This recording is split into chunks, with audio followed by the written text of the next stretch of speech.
Alright everybody, how we doing today? I got a lot more energy, been much better rested. So here we go. From Reason, Free Minds, Free Markets. If Bill Barr brings back federal executions, innocent people will die. We need to leave ourselves room for making good when we inevitably convict the wrong people. I agree. Why should we be concerned about U.S. Attorney General Bill Barr's proposal last week to resume federal executions? For some particularly horrendous crimes? Because there's no reason to believe that the flaws that originally cast doubt on capital punishment have become less of an issue. In his announcement of resumed executions, Barr focuses on bringing justice to victims of the most horrific crimes. He wants to begin with prisoners convicted of murdering and in some cases torturing and raping the most vulnerable in our society, children and the elderly. There's no doubt that we are discussing horrific acts, but can we be sure that we've arrested, tried, and convicted the actual perpetrators? The proportion of death row inmates executed to those set free isn't exactly encouraging since 1972. 1,500 people have been executed in the United States over that same time. 166 former death row prisoners have been exonerated of all charges and set free, according to the Death Penalty Information Center. Extrapolating from the cases in which death row inmates were proven to have not committed the crimes of which they were convicted, a 2014 study estimated that 4.1% of all death row inmates could be exonerated. We conclude that this is a conservative estimate of the population of false conviction among death sentences in the United States, the authors added. That's an awful lot of people cooling their heels behind bars for crimes they didn't commit. Yes, and it's largely due to the flaws in so-called forensic science. Because fingerprinting is a problem, because they're almost done entirely by hand and by people, not by computers. And the person who's been working all day going through fingerprint after fingerprint after fingerprint, they've gotten tired, they need sleep, they need rest, they're not functioning that well, so they can accidentally confuse two sets of fingerprints together, or other similar problems. In fact, that's not the only issue with forensic science either. Because there are times when collection of such forensic evidence either becomes impossible or difficult to follow through on due to degradation or other problems. About the only evidence we can consider at this point is DNA. DNA evidence needs to become the new standard, because that has proven to be far more reliable. Fingerprints have gotten innocent people jailed, arrested, and executed. So let's not ever forget that. When former Illinois Governor George Ryan declared a moratorium on executions in 2000, he decreed his state's shameful record of convicting innocent people and putting them on death row. He said he wouldn't allow executions until they can be sure that everyone sentenced to death row in Illinois is truly guilty. Capital punishment was formally abolished in Illinois in 2011, inspired by a Chicago Tribune expose of the human error and malice plaguing the criminal justice system. In the years leading to Ryan's moratorium, 13 state inmates condemned to die had been exonerated instead. Nobody knows how many prisoners who had been executed had not really committed the crimes for which they'd been convicted. Nothing quite so earth-shaking brought the unofficial suspension of federal executions in 2003, but similar concerns have dogged the practice for every jurisdiction in the country. Those concerns about getting it right, imprisoning and killing only criminals guilty of the crimes for which they were convicted, continue to cast a shadow over Barr's plan to resume capital punishment, starting with judicial killings of 5 inmates. Nationally, the death penalty was struck down by the U.S. Supreme Court in 1972's Furman v. Georgia over concerns that it was applied in a capricious and discriminatory manner. Further, limitations followed in later court cases and jurisdictions that wished to retain execution as an option reworked their laws and that followed to bring their administration of capital punishment into line with the Supreme Court standards.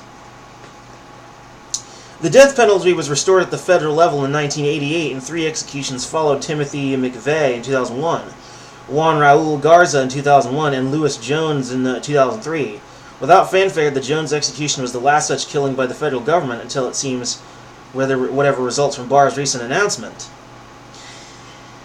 Yes, the death row system has been used very maliciously in various periods. Let's not forget the case of George Stinney, a black 14-year-old who wasn't even fully grown. The mouth guard on the electric chair literally fell off, and people could see him foaming at the mouth as he was being essentially murdered by the government. And why was he blamed for the supposed murder of 2 young girls? Because he was black. They had an all-white jury, and yeah, there was a racial bias there. That's just one possible malicious use of the death row system. On a side note, though, if death row inmates weren't being executed, then why is it still being called death row? Maybe purgatory row might be a better way to put it. A sort of legally in a state between life and death. The quiet federal moratorium occurred as the criminal justice system across the country came under renewed scrutiny. News reports and independent investigators revealed a litany of tales about incompetent legal representation, lying police prosecutors, suppressing evidence, mentally challenged defendants, dubious crime lab standards, and more. Using relatively new DNA evidence, the Innocence Project boasts exonerating 365 convicts to date. That's as many convicts as there are days in the year.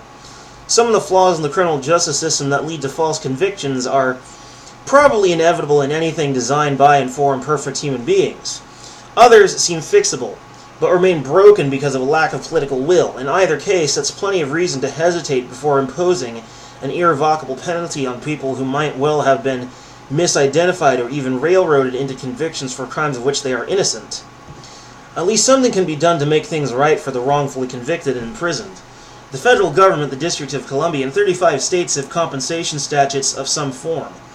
Notes the Innocence Project, these jurisdictions often inadequate monetary compensation to public apologies, counseling, and assistance in re-entering society. In other cases, freed inmates have to fight in court to win some redress for the years of their lives stolen from them by the state, but at least they're free and often gain public sympathy. What do we have to offer innocent people killed by the state because of false convictions for crimes? A lovely bouquet won't do it.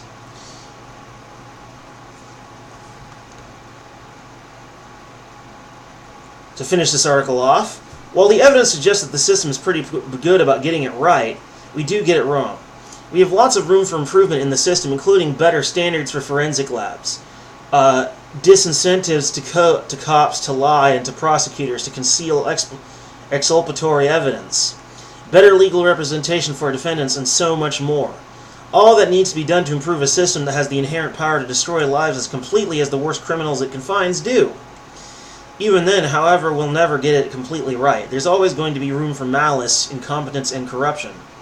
That's why we should punish people for committing the sort of horrendous crimes that Barr highlights, while leaving ourselves room to make good when we inevitably convict innocent people.